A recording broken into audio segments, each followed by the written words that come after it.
오늘은 사랑이신 하나님이라는 제목으로 잠깐 말씀을 나누겠습니다. 근래에 최근에 아내 때문에 이제 억지로 보고 있는 드라마가 있습니다. 요즘은 드라마가 뭐 TV를 통해서 방영되는 게 아니라서 뭐 끝났다고 그래요. 16부작으로 끝났는데 저는 지금 아마 7화인가 8화까지 본 것 같아요. 폭삭 속았수다라고 하는 그 드라마를 아내는 하루에 한 편씩 보자고 하는데 일주일에 한 두세 편 이렇게 보는 것 같아요. 아내와 함께 한 편씩 그렇게 보고 있습니다. 아내는 이미 시청을 했는데 그래도 저와 함께 다시 꼭 같이 보고 싶다고 합니다. 이유가 있겠죠. 뭐 재미가 있으니까 그렇고 또 재미있는 것을 사람들은 좋은 것을 공유하기를 원하는 마음도 있고요. 가장 중요한 이유가 뭐겠어요? 그 드라마 보고 그 드라마 남자 주인공 좀 보고 배워라, 닮아라, 따라해라. 그 관식이가 얼마나 헌신적으로 희생적으로 사랑하는데 그 사랑 좀 보고 배워라 뭐 이러는 거죠. 드라마를 좀 보니까 드라마를 별로 좋아하지 않고 즐겨보지 않는 제가 볼 때에도 흔히 말하는 그 웰메이드라고 하죠. 잘 만들어진 드라마인 것 같아요. 재미있는 부분도 있어요. 그런데도 제 성향상 드라마가 문제가 있는 게 아니라 제 성향상 그렇게 재미있게 보지는 못합니다. 제 성향상 식상하고 느리고 그래서 아내에게 저거 좀 빠르게 좀 볼 수 있는 방법이 없냐 그랬더니 컴퓨터로는 빠르게 안 된대요. 그래서 그냥 답답하게 이렇게 보고 있어요. 억지로 봅니다. 왜 억지로라도 볼까요?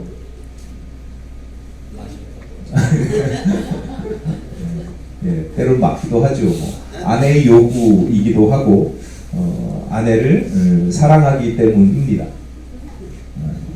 박보검처럼 잘생긴 얼굴로 헌신적으로 막 그렇게 하는 사랑만 있는 게 아니고요.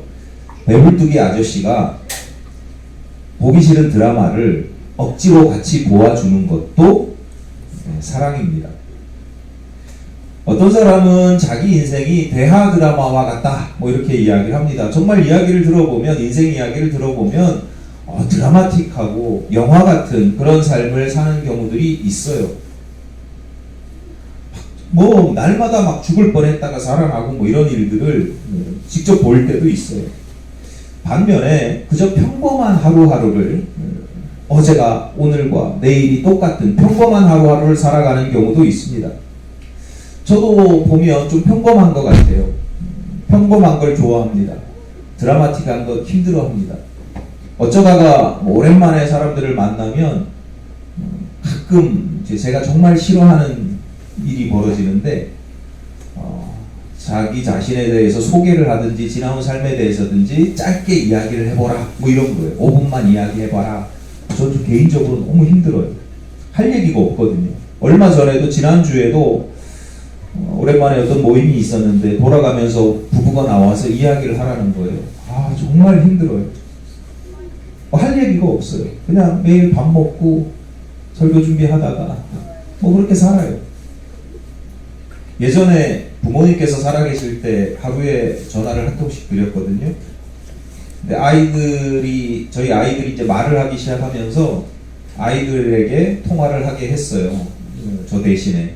그러니까 아이들의 할아버지 할머니가 손자 손녀랑 통화하면 얼마나 즐거워하시겠어요. 그런 마음도 있고 또 한 가지 중요한 이유가 있는데 제가 통화하면 별로 할 얘기가 없어요.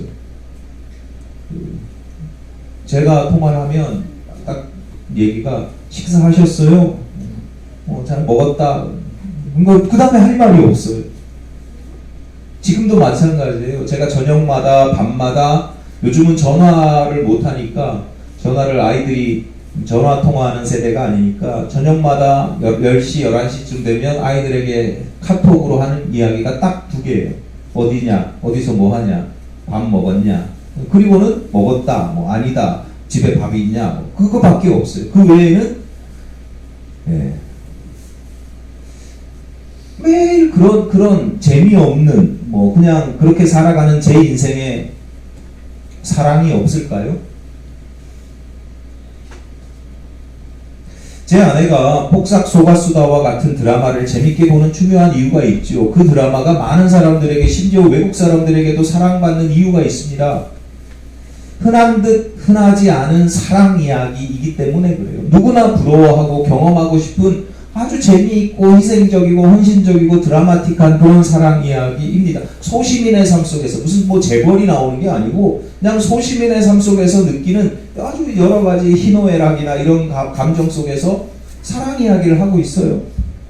그런데 보세요. 그 드라마만 그런 게 아니에요. 여러분, 대부분의 문학 작품들, 드라마든 소설이든 영화든 뭐 시든, 대부분의 이 문학 작품에서요, 그 드라마에서요, 사랑을 빼고 나면 남는 게 뭐가 있을 것 같아요?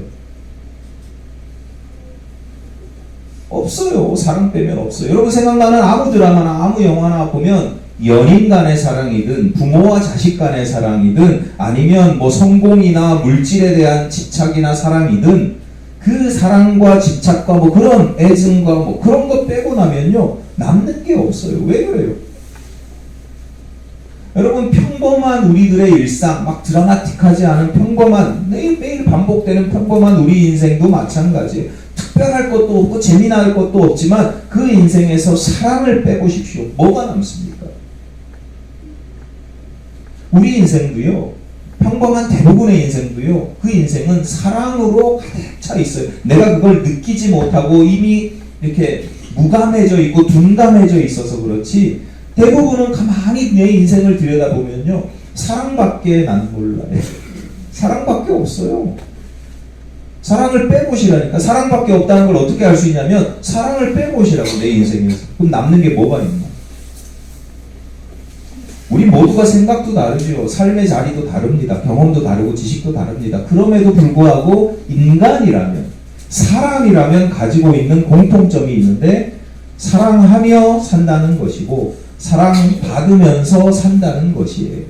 사랑이 없으면, 우리 인생에서 사랑을 빼고 나면 남는 것이 없어요. 그게 사람이고 그게 사랑이에요. 본문 8절입니다. 사랑하지 아니하는 자는 하나님을 알지 못하나니 이는 하나님은 사랑이시니라. 요한이 하나님을 사랑이라고 표현합니다. 잘 보세요. 사랑의 하나님 아닙니다. 사랑이 많으신 하나님 아닙니다. 사랑이신 하나님. 하나님은 곧 사랑이라 사랑이신 하나님이에요. 그래서 오늘 설교 제목도 사랑의 하나님, 사랑이 많으신 하나님 아니고 사랑이신 하나님이에요.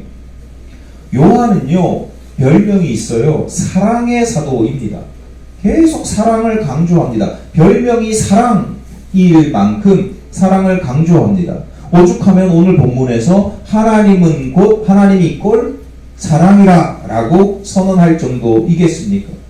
하나님은 사랑이라 라고 하는 것을 풀어서 쉽게 말씀드리자면, 하나님에게서 사랑을 빼고 나면 남는 게 별로 없다, 이렇게 보시면 돼요. 하나님께도 사랑이라고, 하나님의 여러 속성들이 있잖아요. 뭐 진리가 있고 뭐 영원이 있고 여러 속성들이 있잖아요. 그 하나님에게서 사랑을 빼고 나면, 하나님은 사랑이니까 사랑을 빼고 나면 남는 게 별로 없다, 이렇게 보시면 돼요. 제가 차마 남는 게 아예 없다 이렇게 말씀은 못 드리겠고, 혹시 모르니까요. 내가 하나님을 잘 몰라서 혹시 모르니까. 근데 남는 게 별로 없다 이렇게 보시면 돼요.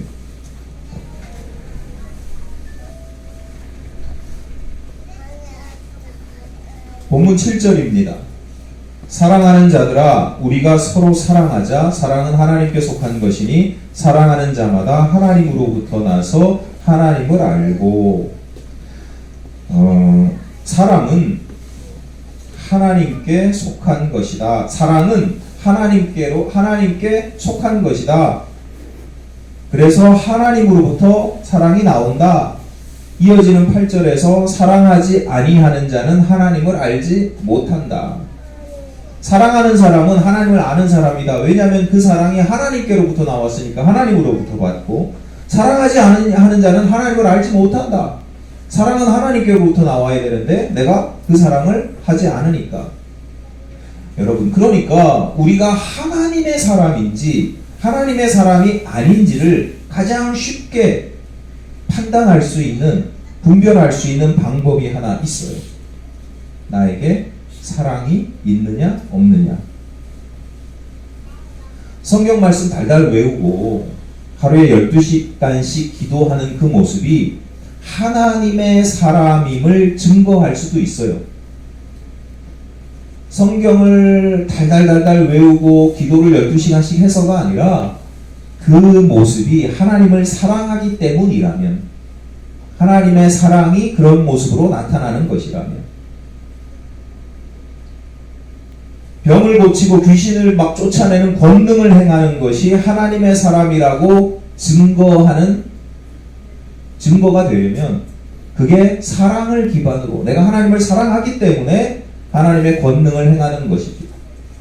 그렇지 않으면 내가 생명을 살리는 사명을 잘 감당하고 뭐 대단한 일들을 해도, 기도하고 뭐 성경 읽고 뭐 맨날 교회에서 살아도 사랑이 없으면, 그러면 그 사람은 하나님의 사람이다 아니다?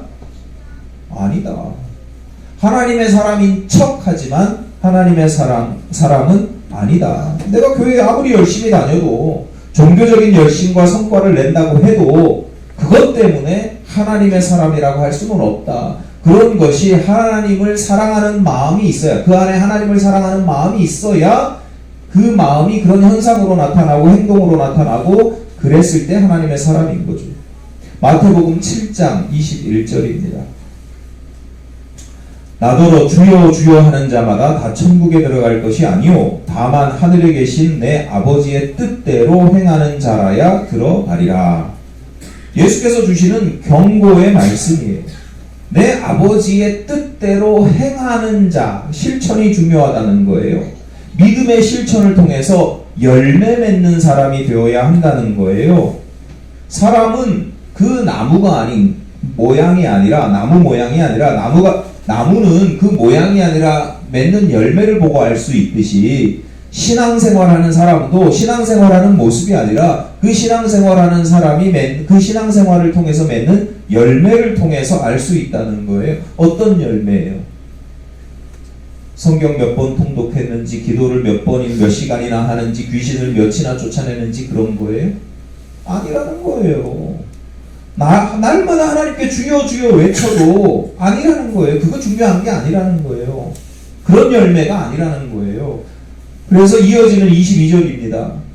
그래서 어떤 일이 벌어지느냐? 그날에 많은 사람이 나더러 이르되 주여 주여 우리가 주의 이름으로 선지자 노릇하며 주의 이름으로 귀신을 쫓아내며 주의 이름으로 많은 권능을 행하지 아니하였나이까 하리니.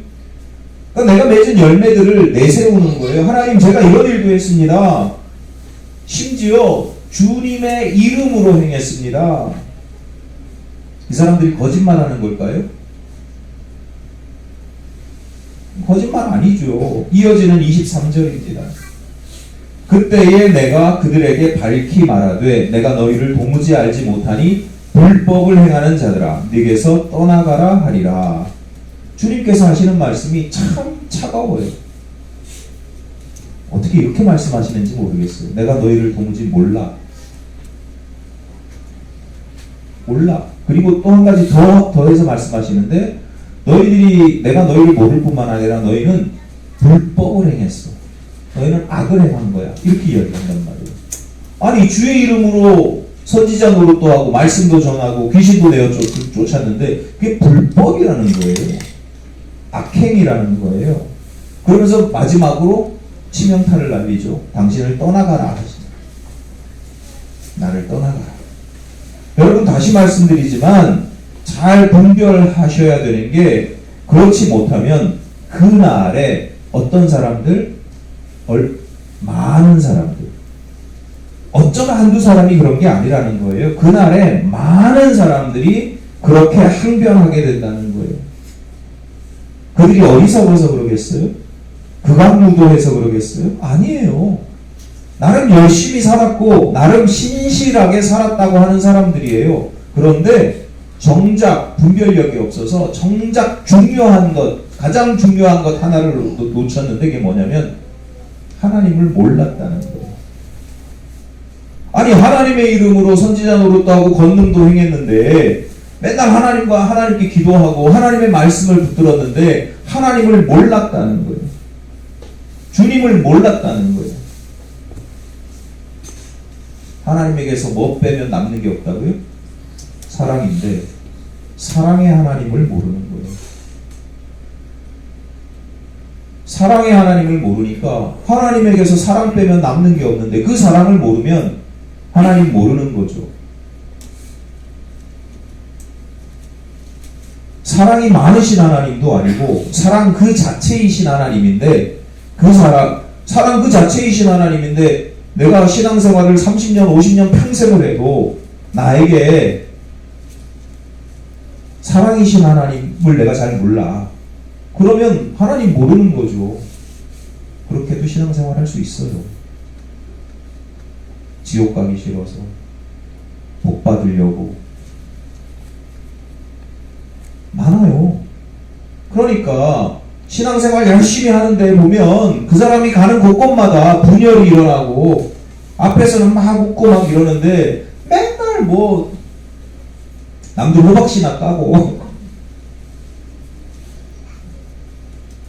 우리는 저 사람 신앙생활 열심히 한다고 하지만 주님은 뭐라고 하냐? 난 널 몰라. 불법을 행하는 자들아. 이렇게 말씀하신다니까요. 저기 우리 오늘날의 문제만이 아니고요.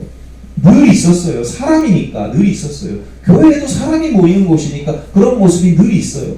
초기 기독교 역사에서 이런 모습을 집단적으로 보여준 공동체가 있는데 고린도 교회입니다.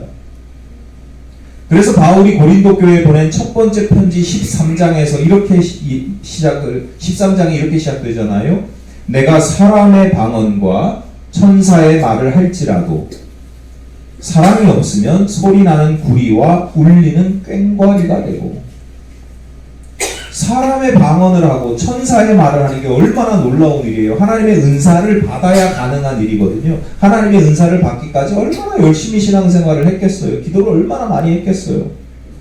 그런데 사랑이 없으면 소리나는 구리와 울리는 꽹과리가 되고, 소리나는 구리, 울리는 꽹과리가 무슨 뜻이에요? 아름다운 악기 소리예요? 시끄럽다는 거예요. 시끄럽다는 거예요. 천사의 말을 해도요, 천사의 말 얼마나 고상하겠어요. 사람의 방언을 해요. 얼마나 신비해요. 그런데 그걸 바울이 아주 대놓고 이야기하는 거예요. 시끄러워. 시끄러워서 못 들어주겠어. 소음이야, 잡음이야, 이렇게 이야기를 하는 거예요. 요즘에 층간소음 때문에 막 뉴스 나오죠. 층간소음 때문에 살인도 일어나잖아요. 막 망치고 막 문을 부수고 막 발로 걷어차고 미칠 지경이잖아요. 소음이 그래요. 아니 방언을 하고 천사의 말을 하는 것도 사랑이 없으면 아무것도 아닌 게 아니라, 사랑이 없으면 그 천사의 말과 사람의 방언이 세상에 해악을 끼치고 살인 충동도 불러일으킨다는 거예요. 뉴스에서 날마다 보잖아요. 전도한다고 뭐 기도한다고 뭐 이러면서 주변 사람들 괴롭히는 사람들 보잖아요. 사랑이 없으면. 근데 왜 이런 일이 일어나냔 말이에요. 왜 이런 일이? 사랑이신 하나님을 모르기 때문이다. 사랑 빼고 나면 남는 게 별로 없는 그 하나님을 믿으면서, 그럼 그 하나님을 믿으면 그 크고 놀라운 사랑을 볼 수밖에 없고 그 사랑에 압도될 수밖에 없는데, 그 사랑을 풍성하게 내가 받고 누리는데도 내 눈은, 내 믿음의 눈은 엉뚱한 것만 보고 있어요.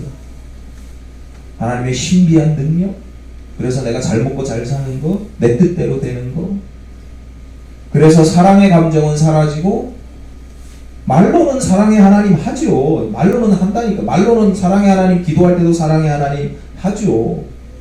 근데 그 삶을 보면, 열매를 보면 경쟁과 분노와 시기와 질투와, 세상 사람들 살아가는 거는 똑같이 살아가요. 더 심하게 살아가는 경우도 있어요. 그러니까 결국에 예수께서 경고하신 모습인 그날에, 마지막 날에 수많은 사람들이 주님께 항변하는 겁니다. 내가 열심히 신앙생활 했는데 내가 주님의 이름으로 살았다니까요. 주님의 이름으로 놀라운 사명들을 감당했다니까요. 그런데 주님께서 내가 너희를 몰라. 왜냐하면 너희가 나를 모르기 때문에. 그러므로 여러분, 오늘 본문의 말씀, 사도 요한의 말씀을 빌어서 당부하며 말씀을 드립니다. 우리가 믿는 하나님은 사랑이십니다. 사랑이신 하나님이에요. 물론 하나님께서 정의도 행하시고 당신의 백성들에게 공의로운 삶을 살기를 원하기도 하시죠. 야단도 쳐요. 징계도 하시고요. 심판도 하십니다. 그럼에도 불구하고 하나님은 사랑이십니다. 사랑이기 때문에 정의를 세우시는 거고 공의를 베푸시는 거예요. 사랑이시기 때문에, 사랑하기 때문에 야단도 치고 징계도 하시고 심판도 하시는 거예요. 사랑의 반대말이 뭐예요?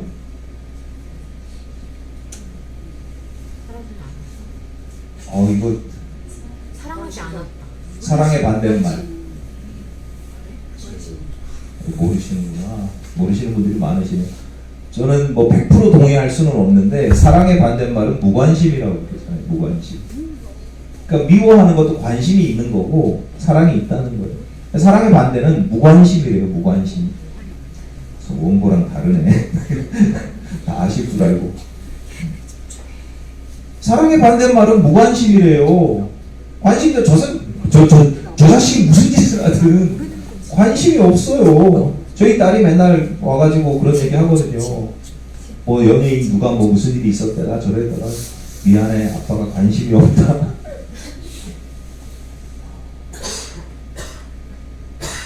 관심조차 없어요. 관심조차.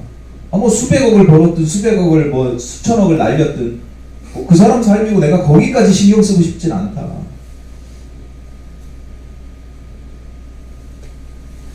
하나님께서 우리를 사랑하지 않으시면, 그래서 무관심하시면 정의를 세울 일도 없고 뭐 야단 치실 일도 없고 심판하시고 징계하실 필요도 없죠. 그냥 방치하시면 됩니다.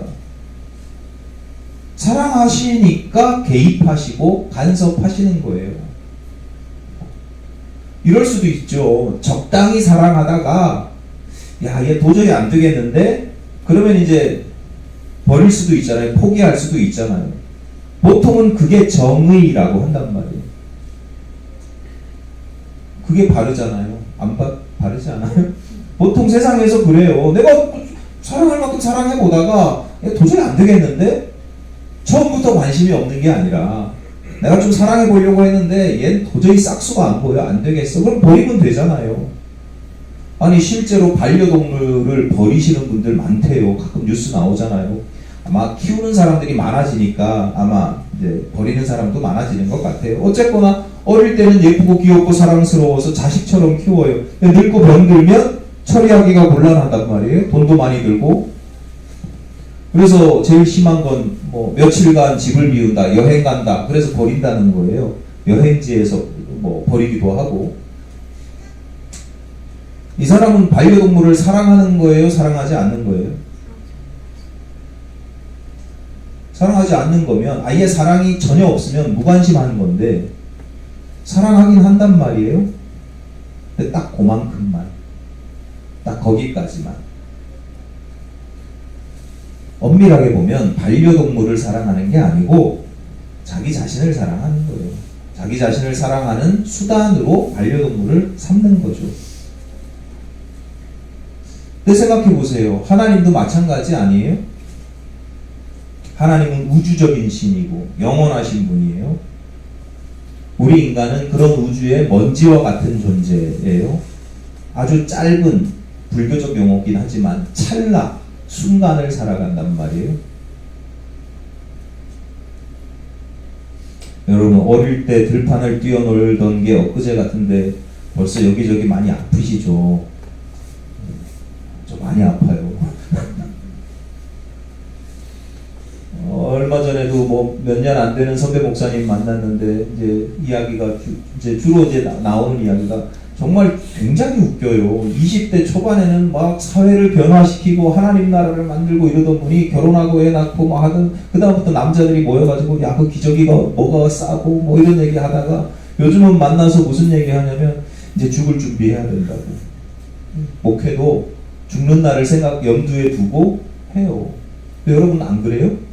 그게 노후 준비가 됐든 뭐가 됐든 뭐 염두에 있잖아요. 그걸 막 내가 집중적으로 볼멀하게 생각하진 않아도 늘 머릿속에 내가 이제 가게 되면 어떡하지? 뭐 이게 준비가 딱 돼 있잖아요. 엊그제 기저귀 값 얘기했는데 그게 인생이에요. 인생 순간이에요. 그러니까 하나님과 사람을 격으로 따지면 신격, 인격 이렇게 이야기하잖아요. 사람과 하나님을 격으로 따지면요, 비교 자체가 불가능해요. 사람과 반려동물 사이에도요, 격이 있어요. 격이 달라요. 격이 다르기 때문에 버리고 이런 일들이 일어나는 거고, 버리면 사람들이 욕하는 거예요. 사람이 굶는데 옆에서 자기 반려동물 밥 주면 욕하는 거예요. 제가 예전에 인터넷으로 닭고기 가슴살, 닭고기 안심 이런 걸 막 검색해가지고 어떤 게 싸고 좋은가를 막 한참 찾다가 말 그대로 현타가 온 적이 있잖아요. 막 찾아보다 보니까 이제 그 이미 사용하신 분들의 이 상품평들이 있잖아요. 그 읽어보는데 대부분이 다 우리 강아지가 잘 먹어요, 우리 강아지가 잘 먹어요, 뭐 잘 말려서 주면 뭐. 근데 제가 내가 지금 개밥을 찾는다. 그래서 저도 옛날 사람이라 현타가 와가지고 지난주에 북이스라엘의 아합 왕을 제가 잠깐 말씀을 언급을 했는데, 아합 왕이 그런 사람이잖아요. 기근이 3년이나 지속되는데 물이 없어요. 흉년이 들어 사람들이 다 이제 뭐 죽게 생겼어요. 그래서 물의 근원을 찾아다녀요. 근데 물의 근원을 찾아다니는 이유가 자기 가축들 먹여 살리려고. 성경에 그렇게 나와 있어요. 동물을 사랑하는 사람이구나 그렇게 여기실 거예요? 그 메시지가, 그 성경 본문이 주는 메시지가 뭐예요? 자기 백성들에게는 관심이 없는 사람이라는 거예요. 왕이, 구약시대 왕은 목자인데, 양을 치는 목자의 이미지인데 자기 백성들은 상관이 없고 자기 가축들 먹이려고 살리려고 자기 재산이라고 볼 수도 있어요. 동물을 사랑하는 사람이라고 여기지 않고 그런 사람은 욕을 먹어요. 근데 왜 욕을 해요? 동물은 생명 아니에요? 사람과 동물 사이에 격이 다르다고 보는 거예요. 기본적으로 생명이라고 같은 생명이 아니라고 우린 본단 말이에요. 그러면 하나님과 사람 사이는 어떠냐는 거예요. 사람과 반려동물 사이의 격의 차이와 비교할 수 없을 만큼 어마무시한 격의 차이가 있어요. 그러니까 하나님께서 인간들을 그냥 무시하고 방치해도 뭐 충분히 그럴 수도 있는 일이에요. 말이나 잘 들으면 모르겠는데 맨날 나쁜 짓 하고 추한 짓 하고 더러운 짓 하면 도저히 안 되겠다. 그리고 버리고 방치해도, 아니 그런 놈들은 진작에 버리고 방치하는 게 정의, 그러니까 옳다, 옳은 일이다 라고 여길 수 있어요. 그런데 하나님께서 그렇게 하지 못하세요. 그렇게 하지 않으셔요. 그러니까 요한이 하는 이야기가 하나님은 사랑이 많으신 정도도 아니고 사랑의 하나님도 아니고 하나님은 그냥 사랑 그 자체야 라고 이야기하는 거예요. 이러한 하나님의 사랑이 성경 곳곳에 저변에, 역사의 저변에 다 많이 등장을 하는데 그 중에서 가장 대표적인 것이 오늘 본문 9절입니다. 하나님의 사랑이 우리에게 이렇게 나타난 바 되었으니 하나님이 자기의 독생자를 세상에 보내심은 그로 말미암아 우리를 살리려 하심이라. 예수 그리스도를 이 땅에 보내시고 십자가에서 화목제물이 되게 하신 거예요. 그로 말미암아서 우리로 하여금 구원을 얻게 하셨어요. 뿐만 아니라 하나님 나라에 대한 소망을 가지게 되었고 하나님의 생명을 누리게 되었다라고 하는 거예요. 기가 막힌 하나님의 사랑인 거죠.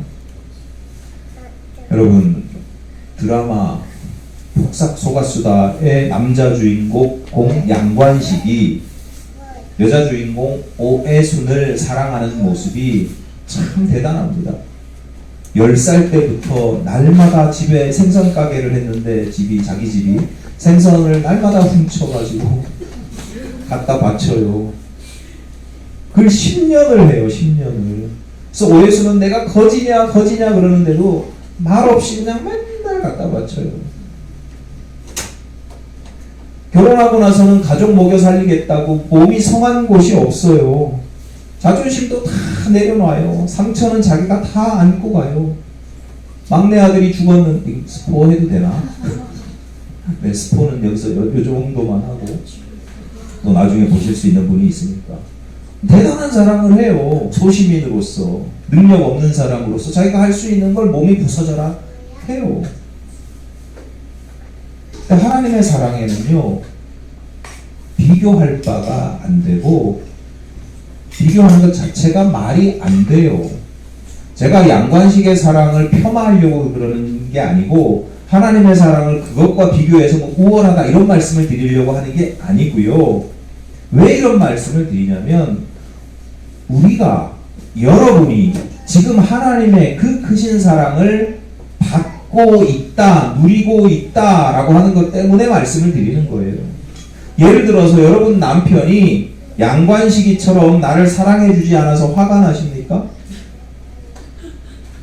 박보검과 같은 남편, 아이유와 같은 아내와 함께 살고 싶으십니까? 이미 우리는 하나님과 함께 살고 있습니다. 다소 극단적인 표현이 될 수도 있고 문학적인 표현이라고 보시면 되니까 오해하지 마시고 이해하고 들어주세요. 그거면 되지 않습니까? 여러분이 배우자의 사랑을 받지 않아도 된다 뭐 이런 거 아니고요.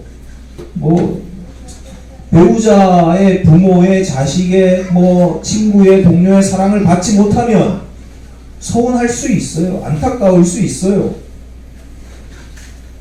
또 바랄 수도 있어요.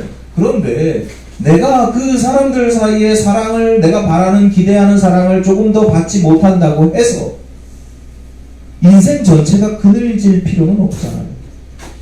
절망하실 필요는 없잖아요. 늘 화를 내고 짜증을 내실 필요는 없잖아요. 아쉬운 건 아쉬운 거지만 더 크고 비교할 수 없는 더 크고 놀라운 사랑을 우리는 날마다 받고 누리고 계신단 말이에요. 하나님의 사랑이 그만큼 크고 놀랍습니다. 생선을 10년이나 갖다 바친 건 놀랍지요. 하지만 독생자, 그러니까 유일한 하나밖에 없는 아들을 보내신 것과는 비교할 수 없는 그만큼 큰 은혜와 사랑입니다. 하나님과 사람 사이에 따질 수도 없는 격의 차이가 있다는 사람 사이에는 따질 수도 없는 격의 차이가 있다는 것 말고도 하나님의 사랑이 크고 놀라운 두 가지 이유, 실천적인 두 가지 이유만 짧게 말씀을 드리겠습니다. 본문 10절입니다. 사랑은 여기 있으니 우리가 하나님을 사랑한 것이 아니요 하나님이 우리를 사랑하사 우리 죄를 속하기 위하여 화목제물로 그 아들을 보내셨습니다. 우리가 하나님을 사랑하지도 않았는데 하나님께서 우리를 사랑하셨대요. 무슨 얘기냐면 하나님의 사랑에는 계산이 없다는 거예요. 밀당이 없다는 거예요. 내가 이만큼 주면 너는 요만큼이라도 줘야 돼. 뭐 이런 게 없어요. 그냥 주시는 거예요. 그게 하나님의 사랑이에요. 여러분 한번 생각해 보세요. 여러분이 친한 가까운 친구에게 지난 한 달 동안 10번 밥을 샀어요. 그 친구는 한 번도 밥을 안 샀어요. 11번째도 밥을 살 수 있어요? 그게 하나님의 사랑이에요. 심지어 저 친구는 내가 10번을 밥을 사는 동안 쟤는 나한테 한 번도 밥을 안 샀어 라는 생각 자체를 하지 않는 게 그게 하나님의 사랑이에요. 가능하세요? 그 친구에게 야 내가 10번 샀으니까 너 한 번은 사야 되는 거 아니야? 라고 말을 하거나 서운한 감정을 갖는 것 그게 아니고 그냥 나는 사는 거예요. 그게 하나님의 사랑이에요. 그 친구가 나에게 밥은 사지 않았지만 그 친구가 너무 훌륭한 사람이야. 가난하지만 돈은 잘 안 쓰지만 너무 뭔가 매력이 있어. 덕이 많고 매력이 있어. 그러면 밥을 살 수도 있죠. 아니에요? 저는 제가 목사기 때문에 밥을 얻어먹는 경우들이 꽤 있거든요. 제가 밥을 못 사드려도 못 갚아도 훌륭해서가 아니라 목사라는 그 지위 자체를 존중을 해주셔서 그러면 밥 사줄 수도 있잖아요. 내가 저 사람은 여러분 저한테 밥 얻어먹으려고 밥 사시는 거 아니잖아요. 제가 밥 안 산다고 막 서운해 하시는 건 아니잖아요. 근데 밥 사시면서 좋아하신단 말이에요. 그런 경우가 있잖아요. 로마서 5장 7절 8절입니다. 의인을 위하여 죽는 자가 쉽지 않고 선인을 위하여 용감히 죽는 자가 혹 있거니와 우리가 아직 죄인 되었을 때에 그리스도께서 우리를 위하여 죽으심으로 하나님께서 우리에 대한 자기의 사랑을 확증하셨느니라. 우리는 그런 의인도 아니고 선인도 아니에요. 무슨 매력이 있거나 덕이 있거나 위대하거나 존중받아야 될 그런 사람이 아니에요. 죄인이에요. 철저히 죄인이에요. 더럽고 다음 주에 말씀드리겠지만 아주 더럽고 추악한 고깃덩어리에 불과한 인생이에요. 그런데도 하나님께서 우리를 사랑하셨어요. 쉽게 얘기하면 날마다 밥을 사는 거예요. 날마다. 가능해요? 어렵죠. 불가능에 가깝습니다. 그래서 오늘 본문에 기록된 하나님의 사랑, 하나님은 사랑이시라 라고 했을 때 이 사랑의 원어가 그리스어로 여러분 잘 아시는 단어예요. 뭐예요? 아가페입니다. 아가페. 하나님은 사랑이심이라 할 때 그 사랑이 무슨 에로스도 아니고 필로스도 아니고 아가페예요. 아가페. 그러니까 인간관계, 인간들의 관계에서는요, 이게 이해가 될 수 없는 사랑이에요. 아가페의 사랑이라고 하는 거예요. 하나님께서 그 사랑을 우리에게 보여주셨고 누리게 하셨고 그로 말미암아 생명을 얻게 하셨는데 그리고 우리가 그 사랑을 알고 배우고 실천하기를 원하신다라고 하는 겁니다. 여러분 실천적인 의미에서 아가페의 사랑을 실천하십시오 이러면 좀 어렵잖아요. 그래서 실천적인 의미에서 제가 두 가지를 말씀드린 거예요. 계산하지 않는 사랑. 내가 이만큼 주면 저만큼은 해야지. 고맙다고는 해야지. 뭐 이렇게 계산적인 사랑. 이 계산적이라고 하면 좀 세상에서 그게 무슨 계산이야. 당연한 거지. 도리지, 정의지. 이렇게 생각하실 수도 있는데 어쨌거나 우리에게 그것도 계산적인 사랑이에요. 계산하지 않는 사랑, 그저 베풀기만 하는 그런 사랑을 여러분 실천할 수 있으시기를 바랍니다. 그게 친구에게 밥 한 끼를 더 사는 것이든 이웃의 비난을 이해하고 참고 견디는 것이든 모르는 사람에게 친절한 말투와 미소를 보이는 것은 어떤 모습이든지 상관은 없어요. 그 사랑이 더욱 커지고 나아가서 그 사랑의 열매를 맺으시기를 바랍니다. 그리하면 그날에 마지막 날에 주님 앞에 섰을 때 주님께서 우리를 향해서 뭐라고 그랬어요? 내가 너를 너무 잘 알지. 내가 너를 너무 잘 알아. 이리 와. 아버지의 품에 안겨서 천국잔치를 즐기자. 하나님께서 아시는 사람이 되는 거예요. 우리가 어떤 사람일 때? 우리가 하나님을 아는 사람으로 살아갈 때. 어떤 하나님? 사랑이 전부이신 사랑의 하나님을 알고 그 사랑을 실천할 때 하나님도 내가 너를 알지 라고 하신다는 거예요. 하나님의 사랑을 실천하며 살아가시기를 간절히 바랍니다.